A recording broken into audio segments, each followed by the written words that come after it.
Does it scare you that it's over? Governor's race ends and... Yeah, I got a sell-by date. I'm a milk carton, man. My whole childhood is my side. The Republicans were the suits, right? We flipped. Now the Democrats are the suits. They're the scolds and the establishment. Why are we bombing boats in the Caribbean? Why are we bulldozing the East Wing? Why do you care so much about your peace pride? They had 3 trips overseas and no trips to Red America. Trump is, for once, making a normal politician mistake. Hey, Tim, thank you so much for taking the time. By the way, and I know it's taking the time because as seen on TV, Tim Miller, every time I turn on cable, how many hits a day do you do with MS? How many? Bro, I'm doing more Bulwark YouTube hits than MS too. I'm just grinding. It is a content grind. All right. I'm down here in the content mines. I'm just shoveling away. Okay. Right. Now it's not, there's harder jobs. I'm not cleaning toilets or shoveling coal, but it's a grind. So what is it? I mean, seriously, in terms of just content now, in order to stay relevant and sort of stay in, just the stream of consciousness. I mean, give us a sense of your day. You wake up, what's your morning routine? How does it start? Yeah, well, part of the reason why you see me a lot is you're on Pacific time. I don't do any morning MS Now. We're calling it MS now because I tape the daily Bulwark pod every day at 9 Central. And so luckily my husband's taking my daughter to school most days. He's gone this week. So I'm like reading Twitter, reading X and driving, doing unsafe driving to school this week. But, usually like 7 to 9, I'm just seeing everything that's out there, reading, consuming, tape the pod at 9 every day. And then it's like off to the races, man. I'm like just either consuming other people's stuff or taping stuff until the evening. I do a little parenting after that, just a little child time. And after dinner, she goes to bed and then I sit in front of the TV. My husband usually does a weed gummy and puts on something he likes, or if basketball's on, I'll put on basketball. And then I'm just like multitasking, double screening, a little TV, mostly preparing for the next day. What's when you prepare for the morning of, what are you reading? Are you reading The Economist or is it just Wall Street Journal blogs? What's your morning read? Yeah, that's a good question. I mean, I do all the newsletters just to see what everybody's doing. You're about to hear me being a former Republican right now. You know who's good at still, even at this day and age, is Drudge. Yeah. Drudge tells you what is out there. And and it's just a good way for me to because then I'm reading all the different outlets because he's already curated that shit for me. So shout out to Drudge. But I read the Politico Axios morning newsletters, all the other ones that people do. Ours, Bulwark's morning newsletter is good. And I'm also trying to listen to what other newsmakers were doing, if you were doing somebody else's show, I go to listen to that usually on 2x speed, so you're a chipmunk voice to try to hear what you guys are talking about, what the other big podcast interviews were from the day before. I want to hear what other people are talking about. Whatever my guest has done recently, I'm listening to what they're doing. So, and then I'm also MAGA, I'm deep in the MAGA verse. I kind of switch back and forth. Right now I'm on to Bannon. I do Bannon, Tim Dillon's podcast. Candace is kind of my little treat because I just want to hear, which French Israeli assassins are coming to get her this week. Who else do I do? Sometimes Patrick Bet David. You got to know what the MAGA freaks are talking about too. No, I love that. What about, are you a fox? I mean, at nighttime when your husband's on that gummy and there's no Denver Nugget game. Yeah. I mean, you flipping over to Greg. I don't subject my family to this stuff. Just for their mental health and for the sake of everybody's I don't watch a ton of cable. Because that's on the TV. It's usually it's stuff that's in my ear. So I'm that's why I'm more podcast focused. I will. There's Fox clips going around on social. I'll watch those. I'm a Fox guy on the plane. So people sitting next to me on the plane, if they don't recognize me, they might think I'm a MAGA because that's planes and hotels is when I get my Fox. I can kind of binge that way, see what those guys are talking about. And that's about my only Fox exposure. I'm curious, just in terms of the Bulwark itself. I mean, imagine how long ago did you guys start the Bulwark? How old is it now? Yeah, it started as literally a side hustle back about 6 years ago now, coming up on in 2019, basically a year before the 2020 election. And the Weekly Standard is that old kind of neocon magazine, got shut down. The owner, Phil Anschutz, was not happy that Bill Kristol and Charlie Sykes and some others were speaking out against Trump, and they wanted to get in good graces of Trump. And so they shut down the magazine. And my colleague now, Sarah Longwell, was trying to start something new, and it wasn't really getting off the ground. And then when the Weekly Standard was shut down, she grabbed a couple of those guys and asked them to help her start something. And then me and her were old friends. She asked me if I could also help out a couple months later. And so it started then. And I think that all of us kind of thought it was a thing that we do till the 2020 election. It was just something like, hey, we wanted to have a home for Never Trumpers, somewhere where they could gather, do news and commentary. Maybe we could have a platform to, from our perspective, explain why people should move away from Trump. And this was so during the Biden-Trump first election. And it just took off by accident. And this is going to feel like a humble brag, but we weren't even really trying to create a media company, but it just really connected with people. I think it was, when you hear from people, it's mostly that they just felt like we weren't bullshitting them. We're not like a typical political pundit. I'm not looking for my next job, all that kind of stuff. The fact that we were former Republicans and we were kind of without a home gave us a freedom that allowed us to be a little bit more blunt, I think, than what you see from other stuff out there. And the audience led us, basically. It took off, and it went from being a side hustle to a real company, a couple of years in. And we, kind of flipped the switch from it being a nonprofit thing that we were doing because we wanted to speak out against Trump to an actual media effort. And when you were there, were you sort of wearing a couple of hats? Were you still doing consulting? Were you still doing all the usual work? Yeah, initially I was still doing consulting. I was doing still MS, but less.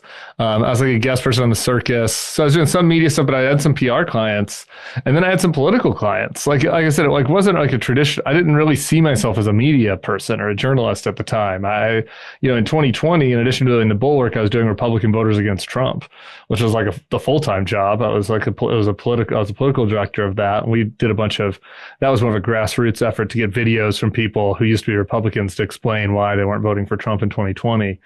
And so, it was basically after that election, I can't remember the exact timeline, but a little while when we realized it was resonating with people, that I just said, no, okay, I'm done. So I got rid of all my PR stuff, stopped doing all, and just, I got some good advice from a mentor who's just you can't do both well. You got to pick a route. And so, I kind of, myself and others of the Bulwark sort of decided, okay, we're going to lean into this. And I couldn't be happier, man. I got to tell you, every time a PR flack sends me a pitch, I want you to get my boss on your podcast, I feel bad. It just warms my soul. I'm like, this could have been me. There's an alternate timeline where I'm begging Gavin Newsom. I'm like, hey, will you have my client, the CEO is trying to do thought leadership. Will you have him on the Gavin Newsom show? And so I'm happy about that life switch. It's been good to me. But when did that switch happen with you? I mean, obviously you grew up, and I don't know if some of the origin stories are true, that you literally got goosebumps watching a Bob Dole speech. That's true. I mean, by the way, of course you probably said it because no one has ever uttered those words in history. So it's likely. That's true. Good oppo. One of the other things in my origin story is I started a Republican oppo research firm, and that's the dark part of the origin story. So we don't need to go through that whole timeline, but that's good oppo on me. I know it when I see it.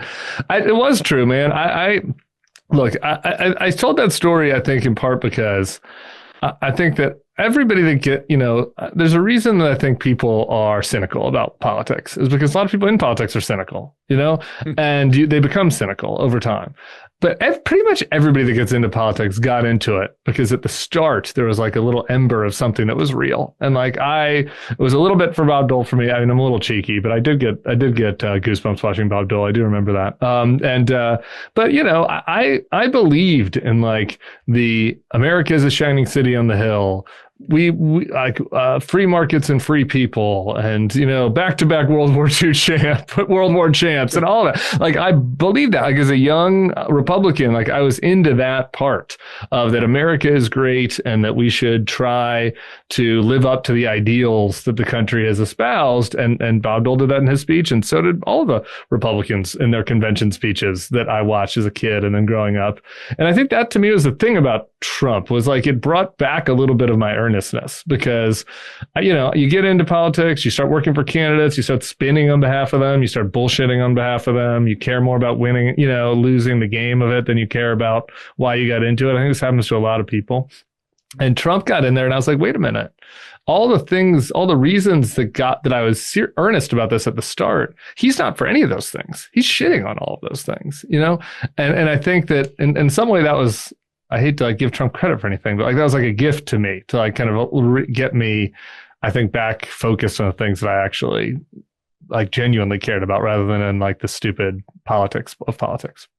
And your politics were aligned in that spirit, sort of a compassionate conservatism, rallying the armies of compassion, breaking the toll booth down to the middle class, sort of Bushisms. But with Jeb Bush formerly, with Huntsman and some gubernatorial campaigns, Nikki Haley and others. I mean, so was it the escalator and Trump, or did it come after the escalator in 2015 and Trump, where you started listening to this, or was it those debates with Jeb and where you're like, who the hell is this wrecking ball? Who's this T-Rex? God, I wanted to get up there and debate him. No, honestly, man. This is why, sometimes Democrats or liberals or whatever will come up to me and be like, "Thank you for doing this, for your courage and standing out." It wasn't that for me. It just wasn't a close call. I didn't like Trump from the second. I didn't like it back in 2012. You mentioned the Huntsman campaign. Remember, in 2012, Romney went to Vegas to get Trump's endorsement. I'm with Huntsman at the time. I ended up being with Romney in the general, but I'm with Huntsman in the primary, and we're mocking him. We mocked him both internally and publicly. Huntsman did publicly. It was this is embarrassing. Why are you doing this? This guy is a phony. He's a racist, and we shouldn't be coddling up to him. And so I didn't like him way before the escalator. And his whole campaign to me was just an affront to everything that I shared about. I didn't, here's an admission against interest because I'm supposed to be a political analyst. I didn't believe he could win up until the minute he did. I just didn't. I even thought in the primary, I was eventually when it gets down to Trump against Cruz or Trump against Rubio, people will come to their senses. I misjudged him totally as a political force initially. No longer obviously, but I found him totally repulsive in every level from the second I saw him. And so it begs then the question that you've in some respect answered. There wasn't a moment in that campaign then where you said, this guy's going to win. You kept, I imagine, seeing those moments he's not a war hero comments, McCain, there's no way this guy gets through until he did. Yeah, no, no. I would say, I guess I would say this, and I knew he was going to beat us by October. So don't get me wrong. I didn't think Trump was a total joke. I felt and I knew the Republican Party was a base of support for him. I just didn't know if it was 50+1, and to me, the moment actually was after Jeb had already lost, and I was working on an anti-Trump super PAC at the time. And you remember that debate with Rubio, where Rubio makes fun of him and says he's got small hands, but Rubio basically says he has a small dick, the current Secretary of State. And I was I watched that debate and I thought, okay, this is the moment that it turns for him, right? Trump has lost the alpha. People will be okay, we can't go at this con. We'll pivot, the voters will pivot back. And the opposite happened. Rubio ended up apologizing to him. Trump gains more.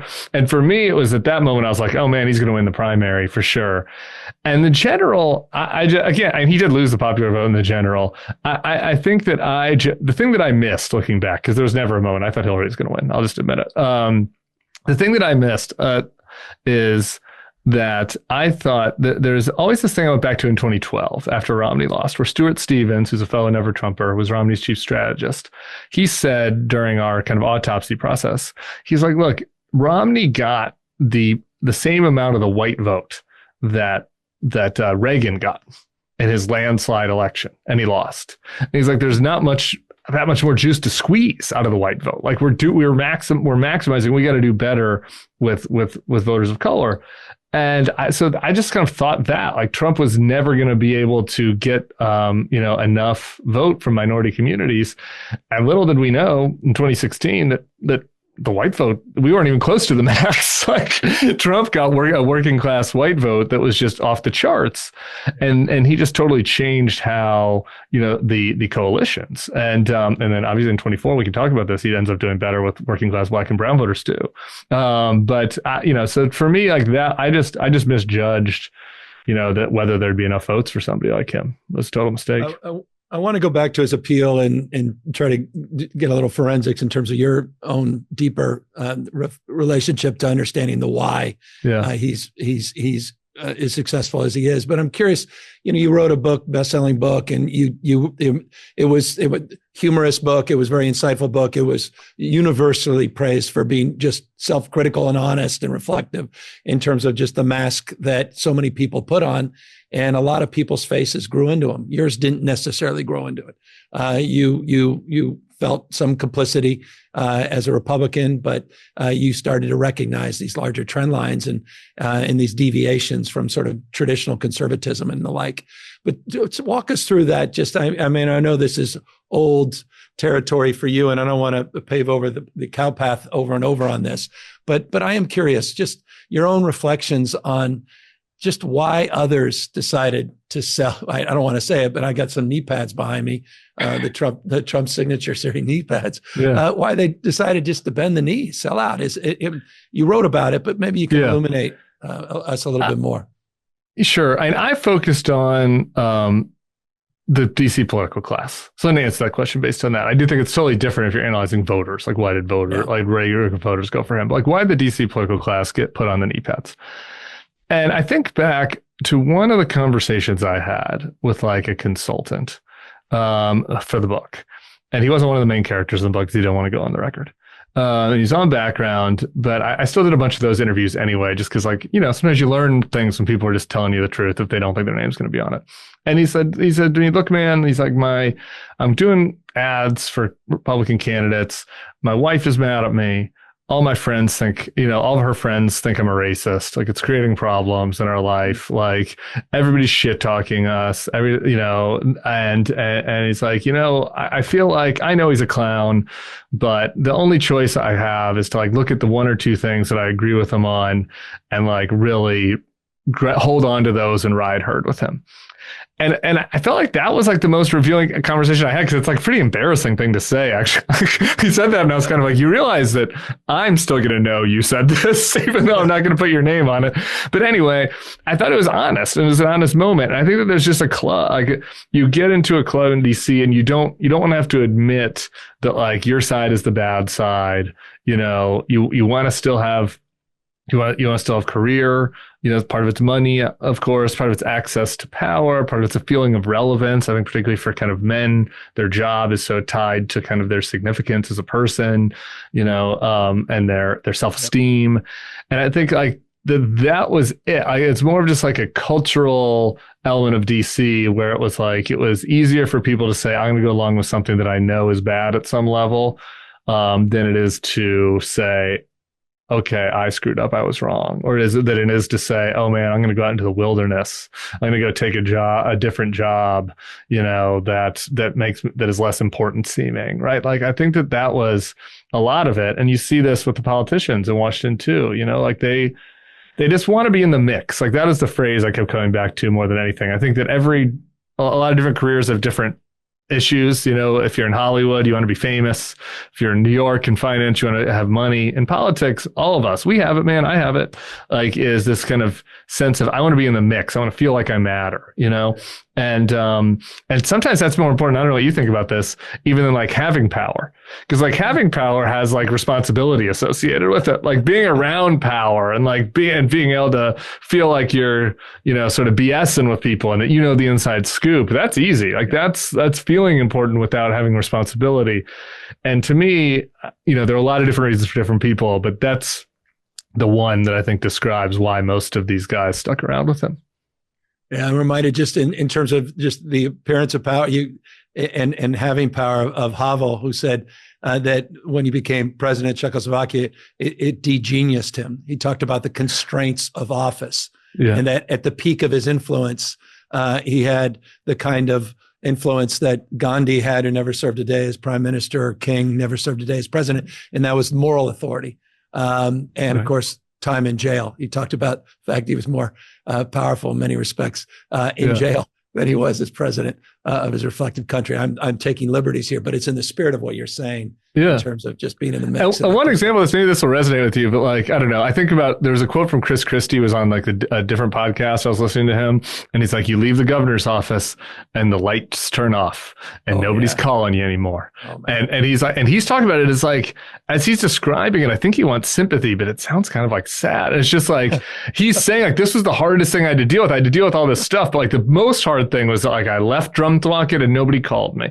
And I think that all those guys in the Senate and the House and women, they look at Liz Cheney and Adam Kinzinger, and some of your listeners might look at them and say, man, how that is so great. They'll be able to tell their kids that they did this great thing and they have all this recognition. But the guys on the Hill look at them and they say, what does Liz Cheney do in the morning? Like, is she doing, she's just being a mother and like she doesn't have a job now. Nobody's calling her. Nobody's, that feeling of importance is the ticket for a lot of these guys. It so resonates with me. I'll never forget the first speech I gave when I was mayor-elect, and I did the same as governor-elect. I said, I'm the future ex-mayor of San Francisco. I said the same thing, a future ex-governor, having that mindset of the temporary nature of this, but also the freedom that comes from that, and not trying to hold on to that and become someone you're not. It's so, I mean, I've seen that. It's interesting Chris said that, Governor Christie, but I've seen that over all my life. I've seen that. And you're right. You develop a little empathy for it. I know people call it pathetic, et cetera, but it is what it is. And you're right. People are, punch drunk. They live way past their prime, and they're just desperate to be something. And they've forgotten that it's not about being something, about doing. It's got to scare you a little bit. Does it scare you that it's over? The governor's race ends, and I got a sell by date. I'm a milk carton, man. I mean, I'm well aware of it. And everyone's talking about who's the next governor. You're like, I don't want to talk about it. Because it's honestly, it's hard. It's like, Jesus, I'm still governor. But I had the gift, and I don't want to get too much into me here, or at all into me, but the gift was having gone through this as an ex-mayor. And I'll never forget, I mean, literally walking downstairs as everyone was walking upstairs, all the press and everybody else, including 90% of my old staff for the new mayor, and they're swearing in. It was like no one cared. Literally, game over. They cared. You thought they cared about what you thought 2 days prior. 2 days later, it don't matter, which proves that your status today. A little bit of humility, a little bit of grace. It's the desk, it's the phone. It ain't about you, brother. And you come and go. That's it. Yeah. And that's it. I feel like people want something when they ask me about this, why Republicans went along with them, something a little deeper than that, because it feels so shallow. It's like, really, that's it? They just want to feel important and get phone calls and go on Air Force One and stuff. It's like, I think that's what it is for most of them. Yeah, it should be. I'm with you, and I think the people that thrive are the ones that have a sense of meaning, purpose, mission, and are willing to, about conventional wisdom, say what they think, take risks, learn from their mistakes, make mistakes, be accountable, and evolve. Listen, grow, be human. And I hope politics is starting to reward a little bit of that. And it pulls me back now. Do you think part of Trump's secret sauce is that perception that I don't need this, I'm so rich, I'd rather be golfing, I'm doing this for you? How many times he said that in debates? How many times he's tried to bloviate, that he was able to sell that at least to people? Yeah, right. They're coming after me. Like I'm the one standing between them, coming after you, all that kind of stuff. I do. Trump has a lot of skills. You hate to give him any credit for anything, but he's won twice. So you have to just acknowledge it, right? And say, what can we learn from it? Sometimes I worry that Democrats learn about the wrong things because he's he does so much, right? And it's what is actually resonating? And I think that the sense that he's not a conventional politician has benefited him so much. And it's just, and a lot of it is what's the old Supreme Court line about porn? When you see it, it's hard. Sometimes traditional politicians feel like they're not that politician-y. Sometimes outsiders can sound kind of traditional, right? It's a little bit, there's not Trump, for a million reasons, does not seem like he's a normal politician. And at this day and age, we could get a sociologist out here and figure out why it is, whether it's our phones or globalism or whatever. Like, people feel served by traditional politicians, and I could argue against people on that. Like, I could yell at Tom Blue in the face about how, like, yeah, life is like, there's bad things about America today, but like, in the grand scheme of things, you know, we've been served pretty well by the post-World War II establishment order. Like, you can make all those cases, but it's just like, Amen. That people feel what they feel, and people feel let down by regular politics, regular politicians. They're looking for people that have, you know, that present as being outside of that. And Trump just does. Like, that's just, he just has that. He doesn't have to try. He exudes it. And so I think that's benefited him a great deal. When you look back, and we speak of learning lessons and trying to understand and absorb success and failure in politics, do you think, I mean, and we don't have to go too far down the rabbit hole of the Democratic Party, but, the forensics around why Harris may have lost, and everybody's theories of the incumbency penalty, or if it's interest rates, or it's inflation scars, or is it insufficient, differentiation between what was perceived to be the incumbent Biden, or the timing of his departure in 107 days, et cetera. Do you look back, though, more deeply that the parties, there's trend lines that are become more headlines today that go back decades with my party, where we've kind of lost our way? And what are those issues, if you feel that way? What are the issues that you think that you would identify that we should be more, I think, sensitive to? Yeah, people love hearing from ex-Republicans telling what Democrats should do, but I'm going to do it anyway. There are two things that stand out to me. Like, one is just that I could speak of from being as a former Republican as Democrats' ability to compete in red states. It's just like, it doesn't feel like Democrats are even trying anymore. And it feels like the Democrats got out of touch culturally with what was happening in red states. And I understand why. There's a lot of things. I think that, you can look at the progress, starting with Eubank as mayor of San Francisco, all the way through of Democrats pushing forward gay rights. And like, you can talk about a lot of this stuff and say, hey, a moment of racial reckoning, and like, all, go through all of these issues, dealing with climate change. Like, there were good reasons for all of it. But eventually you get to a point where it's like, man, Democrats can't really even compete right now in Iowa, Florida, Texas, Ohio. How do you win? Like, how do you become a national party if you don't have a message for those folks? And I think that there's been a lot of complacency about that. And like, rather than just like really accepting it and saying, hey, what can we do to communicate to people in these states that we care about them and center them and like put them forward? I think it's funny, centering, I just use this kind of lefty word, right?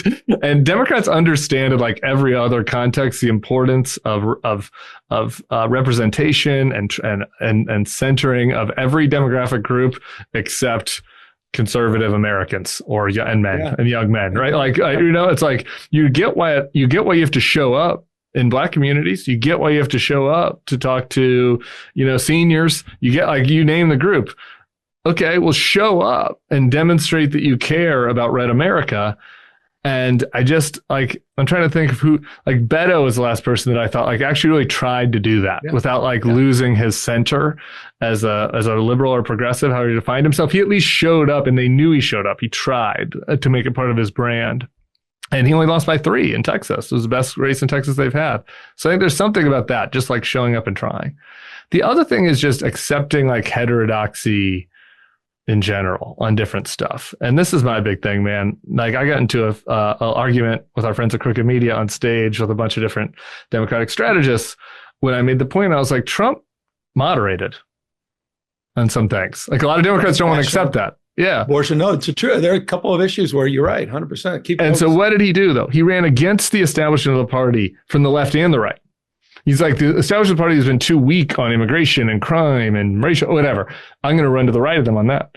But on war, on Social Security, and Medicaid, or Medicare rather, on gay issues even a little bit. Like he like ran to the left and said, "Oh no, the party has been wrong about this," and didn't just say he was moderate about it. He was like, "No, these guys are idiots. They're trying to take away your Social Security. They're putting you in stupid wars. These guys are idiots." So he ran to the left aggressively, and I just think that if you just look at the last 10 years of Clinton, Biden, Harris, all good people, none of people I have any issue with. They all kind of ran as status quo.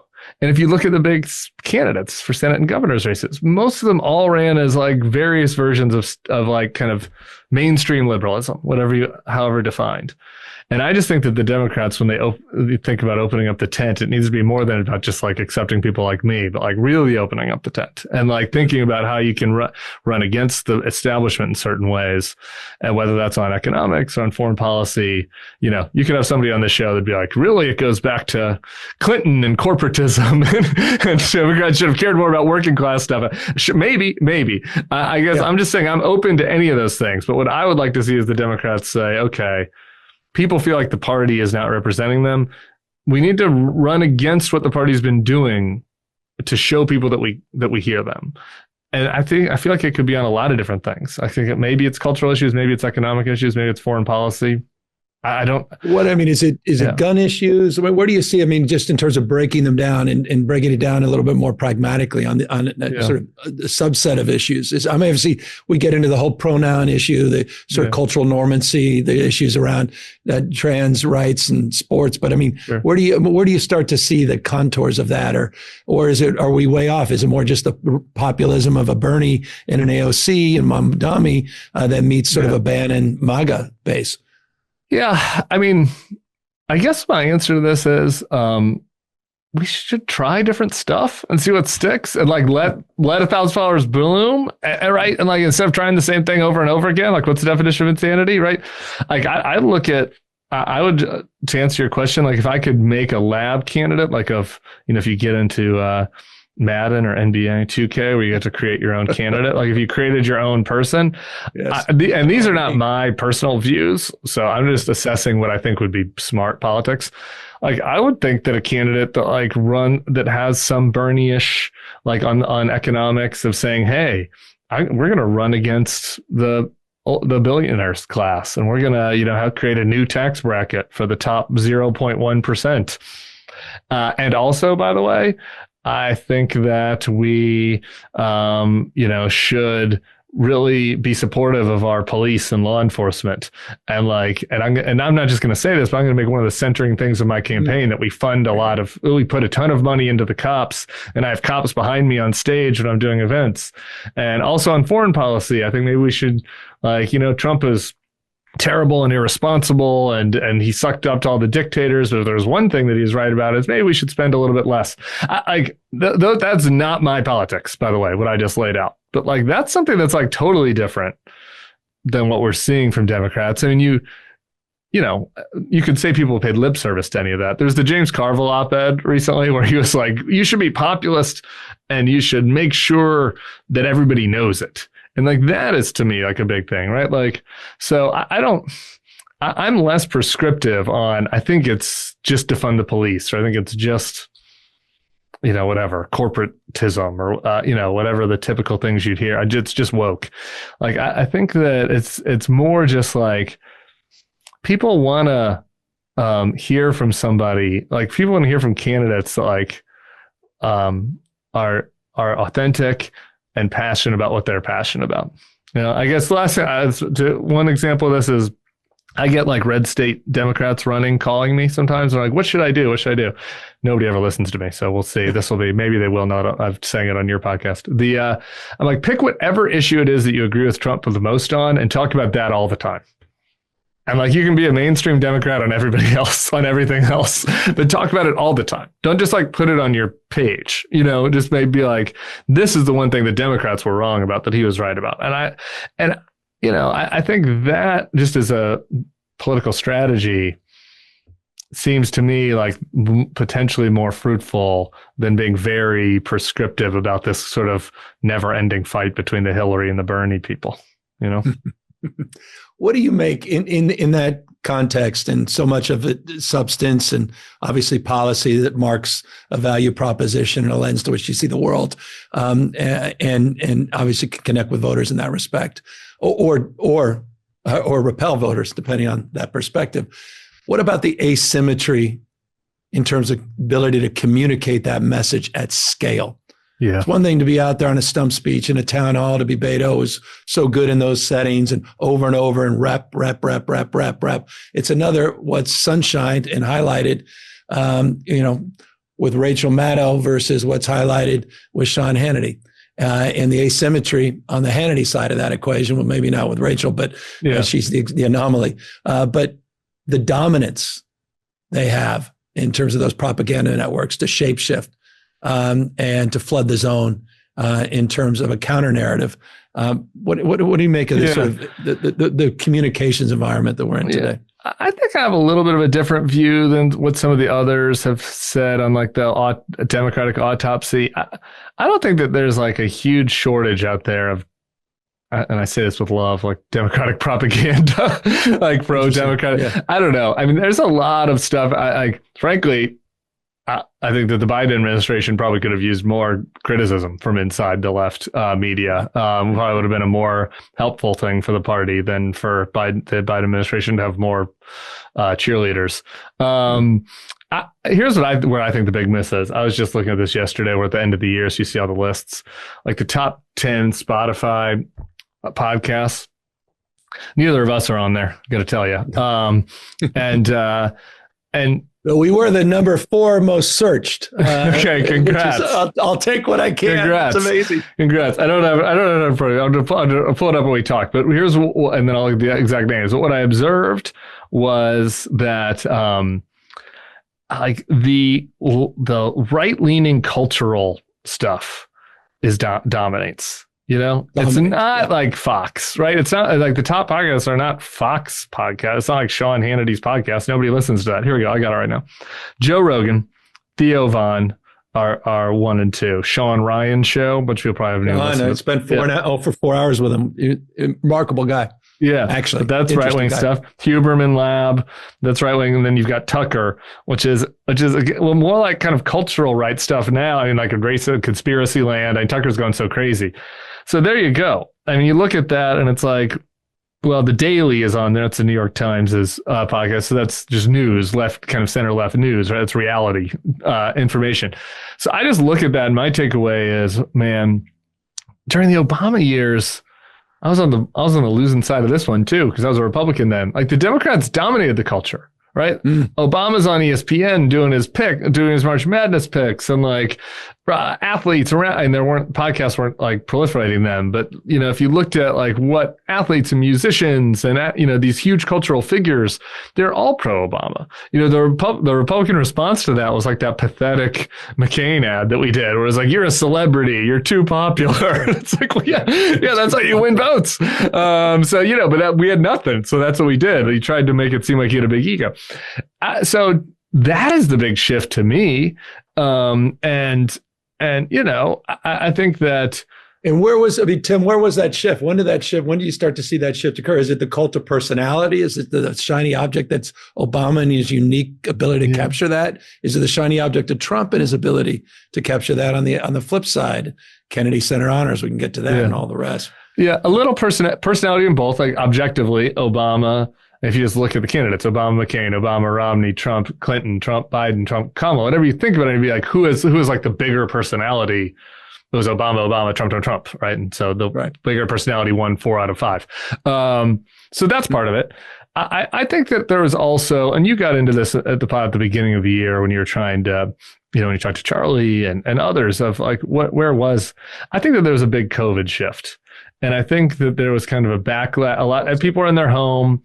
People are frustrated. A lot of this was unfair. So I'm just saying this as an observer, not as I'm with you. Not as right, because like too many people died of COVID. The Republicans handled COVID poorly. Ron DeSantis was maybe the worst COVID governor besides Andrew Cuomo. There were terrible policies. But culturally, there's this sense that like the left was wanting people to stay inside, keeping people from doing stuff. There's a backlash that just happens. Yes. And there's a backlash to it. And Rogan was at the forefront of that, but there were a bunch of others, like a lot of the comedians. And I think you tie that a little bit. This is, I'm not a woke critic. I think a lot of that is stupid, frankly. But like you tie it into the fair or not, comedians were feeling like also they're being stifled a little bit, and they're like there's the cancel culture. I think that happened. Like whether it was fair or unfair, people felt that way, and these new cultural figures emerged who were anti-establishment, going against who the suits were. Like my whole childhood is my side. The Republicans were the suits, and it's like we flipped, right? We flipped. And now the Democrats are the suits, they're the scolds and the establishment. And the Republicans became, the ones who are like, go out, who cares about the disease? Go out there and party and make out with whoever you want to. And say your racist jokes. And like, we can think that's bad as a culture, but it happened, right? And so how do the Democrats kind of grab some of that back in a way that is still core to values, right? How can you be anti-establishment again? How can you engage culturally with whether it's comedians or fitness or what across sports, like across sport? My buddy Pablo Torre is doing this kind of a lefty sport, space. Like how do you do it? How do you and I think to me, if like the anti-MAGA movement broadly defined, like that is our challenge more than like, let's have another left-wing propaganda network. I think we're fine on that front. It's interesting. By the way, I appreciate that just sort of foundational perspective that it's not necessarily about a platform or a network necessarily, just sort of amping up our talking points, that it's a deeper cultural thing. It's interesting. When we had Charlie Kirk on that show, he made the point that many have made, but he really reinforced it. And it gets to the next point I want to bring up with you.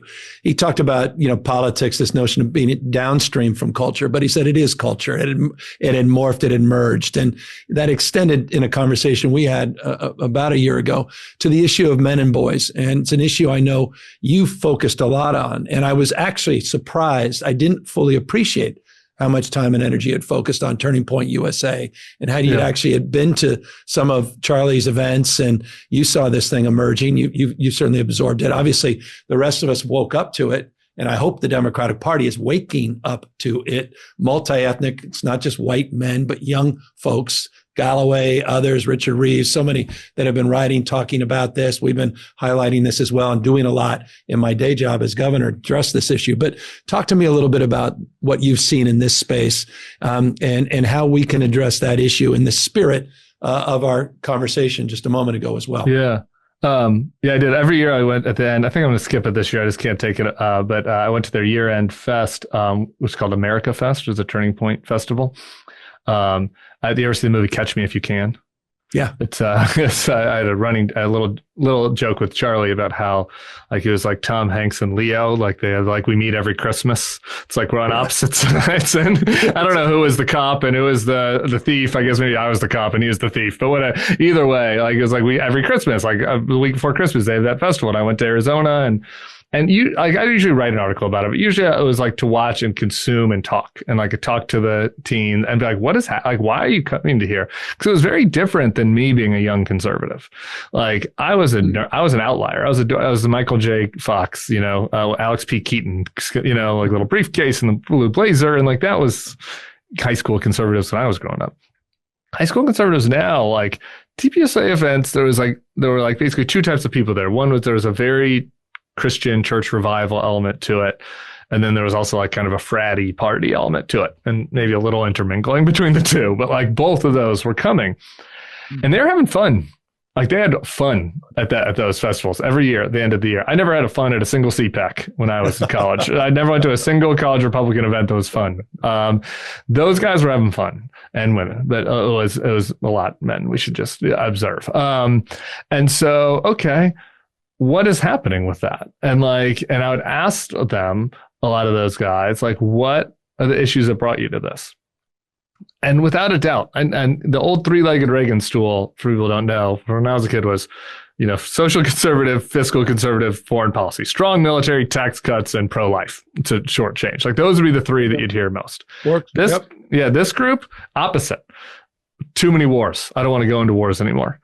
Anti-woke, strong, anti-immigrant. Some of the white replacement stuff gets into the scarier stuff. But like, that's what they would say, right? Like those are the things that they cared about. It wasn't cutting red tape, cutting taxes, government efficiency. There's a little bit of pro-life stuff, but wasn't really, the other, guns doesn't really come up, and certainly wasn't strong military, is the opposite. And to me, that's like, okay, that needs to tell you something if you're on the other side of that. All right, well, how can you reach those guys? The Democrats aren't going to reach the people that are concerned about the diversifying country. Okay, like that, some of those people are out of reach.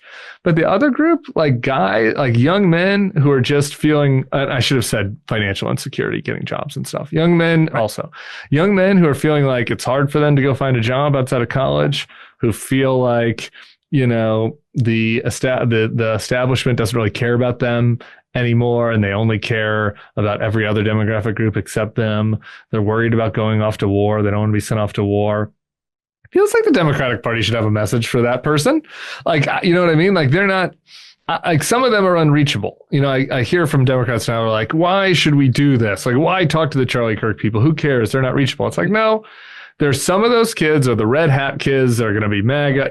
Some of them are unreachable, obviously, but there is a category of young man out there that feels, economically insecure. It feels like they're not being heard, and they don't like the foreign wars. And it's not hard. Obama feels like a cloned Obama could reach that person. Like, none of that is really that far away from what Obama's message was. So I don't know. I think that they're more reachable than people think, and a lot of it is based on effort. It's based on not actively alienating them, and maybe thinking about the ways in which the Democratic Party's policies have gotten them out of step with them. Have you seen anything comparable emerging from the prism of the left, or even the center left? I mean, is there anything not even close analogous to what Turning Point is doing, turning on these conversations and people and events? No, nothing. And you see the energy on the left. I guess this is kind of a weird comp, but the closest one I could think of really would have been the Gaza protests. Like, that was engaging a lot of young people. That wasn't really the Democratic Party. That would be a left thing that was engaging young people. It wasn't like a group or an event. But I guess my point is, like, what would be what would be a comp of something where it's like, okay, you have Democratic speakers and media personalities and organizers come together, and a bunch of young people meet, and they gather, and they have fellowship, and they have sex, probably, like, whatever. They have fun. Like, what would be? I mean, it's Zoran's campaign. There's a little bit of that, right? Like, but I don't see any group. May have it. Yeah, it's an original campaign, right? Yeah, but I don't see anybody trying to do that. And in the last article I wrote about last year's Turning Point, it was, a lot of it was making fun of some of the extreme speakers they had, and the insanity of it, and the tenuousness of the coalition. But at the very beginning of the article, I just said, before I make fun of these guys, you have to just acknowledge that what they're doing here is, there's something that they're doing here, and actually gathering and organizing, and there's not a comp on the left. No. And anyway, well, again, we can dive much deeper into this, but to me, it's code red. I mean, break the glass. Yeah. If it was any, and it's been said by others, but it's absolutely true. If this was any other, and you implied it as it relates to Democrats that seem to have a solution to every problem in every constituency, but for whatever reason, young men, we feel like that's verboten because somehow it's taking away, it's somehow scarcity mindset, that it's going to somehow take away from our advocacy for our women and girls. Right. When in fact, advocacy for women and girls, you ask any mother, ask my wife, we have 2 young boys. I mean, this for moms, this is one of the toughest issues they're coming to grips with. What's happening with my boys? What's happening with these young men in particular? Yeah. Or that it's going to roll back progress, which again, I understand, right? Like either for women or for, black and brown men. And it's just, okay, like, I just don't think that's the place that we're in right now. Like, there's been a lot, like, absolutely, it's great that there's been a lot of progress. You just look at the college attainment right now, and like, women are doing better. Like they just are, and that's okay. We're not. It doesn't mean that you want. I'm not advocating for trad marriage, like sending women back, but it's just like, okay, how can you say to figure out how to communicate to young men, particularly. I feel like a lot of times this conversation is like about what's happening at elite schools. And I don't know about you, but I could not give a fuck less about what's happening at Harvard and Yale. And like the kid, 960 SAT, buddy. So trust me, quadruple down on that. All right. The sob story about the kid who just who was waitlisted at Yale and, has to go to Kenyon instead. It's like that kid is going to be fine. All right. Like that's not what you're worried about. It's like, it's the next one. And at that next group, it is a diverse group. It's like, it's young men, it's a state school, community college, like that type of young man who feels like really like that they're lost right now. And the last thing you want to do, what's the worst case scenario, that you thrust these guys into the arms of people who are selling them snake oil, to Nick Fuentes or any of those guys. Is that what we want? Like to not be on our high horse while you have a whole generation of young men that are attracted to a racist, sexist ideology as their outlet for their feeling of hopelessness? I don't think anybody wants that. So let's not do it. Signed up to, the Andrew Tate and his brothers Hustlers University or something. Yeah. It's exactly who took over. And I think you're right. Sort of the origin, it's not the origin story, but it was certainly things accelerated pretty significantly during COVID. So many people online, all those algorithms sort of reinforcing. And that's how, I have my young son, and it's a story that I share, but when he found out Charlie Kirk was coming on the podcast, he wanted to stay home from school. Not because he loved him, he just knew all about him because all his friends, that age cohort, that was everything on their YouTube algorithm. What else does he watch? Do you know? Like what are the other stuff? It started with the games. And by the way, that's why I went down to TwitchCon myself. Yeah. And that's why we've had a lot of gamers on to talk about what's really happening with young folks and how they're being they're socially isolated. But it's not about the gaming. It's not about the platforms. It's about these underlying issues that we haven't substantively addressed. And to the extent you're right, that grievance is exploited by some on the right. And of course, Trump was able to electorally take advantage of that. And just haven't tried. I'm glad you're doing the streamer stuff. This is like a blind spot for me. I can only do what I can do, right? I can hang with the Barstool Bros. You got to do Fortnite Fridays with me. Yeah, I can do the Comedy Bros. I can't do Fortnite Friday. Everybody's got a role to play, Gav. You can do Fortnite Fridays. So Theo Von is one of these guys, kind of comedian, podcast, Real Road Rules. He's Louisiana. We have a mutual friend. I've met him a couple times. The idea that Theo Von is a Republican voter is crazy. There's no reason for this. He is just he's a bro that wants to live his life and not have people get on his back. And he is he's concerned about, he has healthcare issues in his life. He's concerned about or not personally, but family, the way that Big Pharma has taken advantage of people. And he's seen people have healthcare bill issues. And, he doesn't, he is totally non-ideological, but the Republicans tried. Trump went on his podcast, JD did, RFK did, who's a Republican now.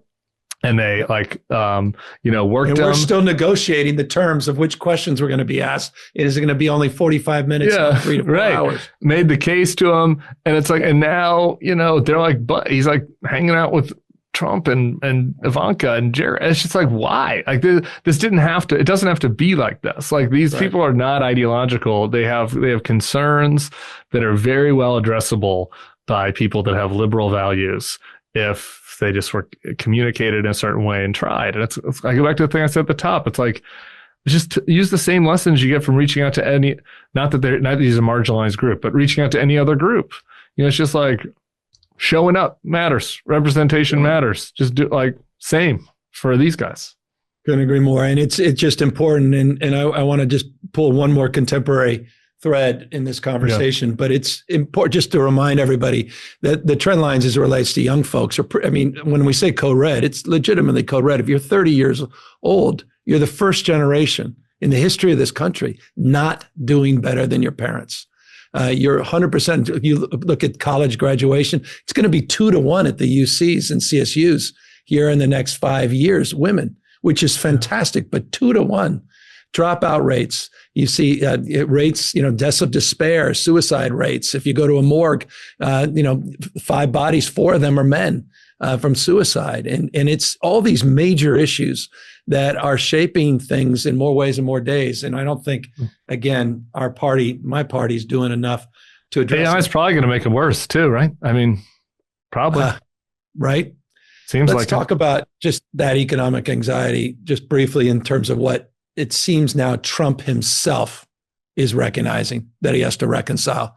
Yeah. That he appears now, it's not just the wrecking ball on the East Wing, but that he's taken a wrecking ball to this economy, and tariff impacts are starting to now flow through to consumers, at least the anxiety at first, and now the reality of that. We'll see we saw it in terms of cost of Halloween candy. We're going to see it with the cost of Christmas toys. Trump himself this week is in Pennsylvania, sort of a reset. How serious do you feel? I know Democrats were so prone it. This is it for Trump. This is it. Yeah. But do you feel like, though, there is something, the fact that Susie Wiles did direct Trump to focus a little less on his peace prize and maybe focus a little bit more on, sowing the seeds of an economic narrative? Here's the good news. We've talked about all the things the Democrats need to do better. Trump's about to make it easy if you just want to walk through the door. Honestly, because you talk about that same group of people we're talking about is who are not the ideologically rigid conservative folks. All right. That's not that's not who I'm talking about. It's the people that came to Trump, disproportionately men, but not entirely, that felt like, politics as usual wasn't serving them, that we were wasting too much money overseas, not taking care of people back here, that, we were caring too much about people at the border and not people in this country, and that, he was going to fight the status quo on behalf of them and make their life better and easier, and things maybe would get cheaper. That was his pitch to a lot of those folks. Right. And he's failing. He's doing the opposite, and they're noticing. And you look at that first row of people that I've noticed, you watch those comedian pods. It's like Joe Rogan's not so sure about it lately. This guy, Tim Dillon, also to a lot. Andrew Schultz, all these guys were for Trump in the end. And they're looking at this and they're saying, guy, people, what is your focus on? Why are we bombing boats in the Caribbean? Why are we bulldozing, the East Wing? Why do you care so much about your peace prize? Why have we made 3 trips overseas and no trips to Red America? Right? Trump is for once making a normal politician mistake. Trump's made a lot of his weird mistakes, Trumpian stuff, gaffes and racist stuff, but this is just normal politician mistakes. He's getting out of touch with what his voters want.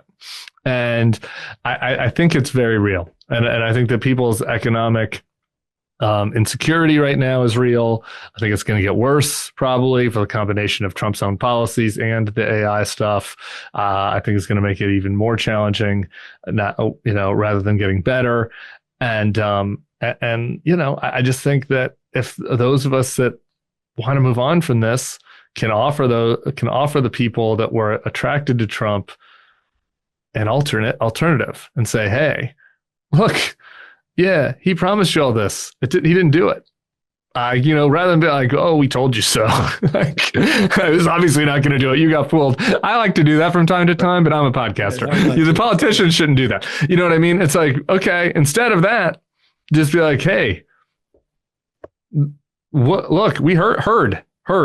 You want people to care more about your problems than all this other stuff. And we're going to start doing that. I think it's a big opportunity. And I think that Trump has real problems. Not the end is near. Not things won't be bad the next 3 years. They will be. Not, it's impossible that J.D. Vance or Don Jr. or whoever is the next president. It's possible, right? But it's he's creating a real opportunity because he's losing people that were in his coalition on economic stuff and also on the immigration stuff. And on immigration, and we didn't even get to healthcare. So, was Speaker Jeffries on scale of 1 to 10? Is that a 9, or is it a 1 until we make it a 9 because that's the political response? What? I mean, it was teetering before. Not to gas you up or anything, but it was teetering before the redistricting move. I got to tell you, there was a moment where it was if you guys didn't act. If Virginia didn't act, if none of the states acted, and if the Republicans went full throttle, which they ended up not doing for a variety of reasons, and Voting Rights Act got overturned. Right. There was a moment a couple of months ago where I was like with the math nerds, like looking at the maps, and it was like they might just be able to rig their way into to the fact that no matter how good the Democrats do, they can't get a majority. Like they were close to being able to rig the whole map. And that crumbled. So kudos on that. So I think it's probably like a 7 or 8. You know, I think that it's likely that who the hell knows what a year holds. A lot of things can happen between now and then. Part of that 7 or 8 is who knows. Maybe Jeffries has an insurgency inside his own party. A lot of things can happen between now and next November. So I don't know about a 9, but I think things look good. And it's a lot of Jeffries is in there in 6 months if enough Republicans start to resign. Yeah, keep resigning. Yeah, and they know it. You know, they see it that it's not going to happen for them, and that's why a lot of them are resigning. So I think that's good news. I do worry though. I'm the nervous Nelly podcaster. Gavin, like I look back at 22, and I think the big narrative out there was red wave. Then it didn't happen. And it didn't happen for 2 reasons. One was people were pissed about Dobbs. There really was a turnout, particularly among women on the abortion issue. That should be noted. Also because Republicans nominated a bunch of lunatics and cost a couple races that they shouldn't have. I was in Arizona following that race closely, and Katie Hobbs had no business winning that race, for example. That was the governor's race, not a Senate race, but there are other examples of places. And so you come out of there and it's like, oh, it wasn't a red wave. This was great. Things are going good. Bidenomics is fine, and we all see what happened. So, and I just always look back. I got into an argument with a Biden person recently where they're like, it was reasonable for us to think it was good because there was no red wave. And I was like, you lost the House that year. It wasn't that good of a year. Like you lost the House still. And so I don't want to get into next year and have the Democrats get into complacency where it's like, if it's a really good year, Democrats should take the Senate. If it's a really good year, it shouldn't just be Speaker Jeffries. It should be Majority Leader Schumer if it's a really good year. And if the Democrats don't take the Senate in a year where Trump is fucking everything up, then that should tell you a little bit something about how the Democrats still have more work to do to appeal to people in places like Iowa, Ohio, Texas, to go back to the beginning of our conversation, if we can't win any of those states. And so that would be my take on the midterms. I think things are looking good for the House, which is important, but there should not be complacency about the political status of the Democrats, I don't think. Amen. Well, I'll take a 7. I think an 8, prefer a 9. But hell, the fact you brought up the Senate, we will end on that. Tim Miller, thanks for being with us today. All right, brother. I appreciate all the work you're doing out there. Let's stay in touch. We got to do a flip sometime soon. All right. I know we absolutely have to do. We haven't done that yet. I know. All right. We'll see you. Appreciate you. All right. Thanks, bud.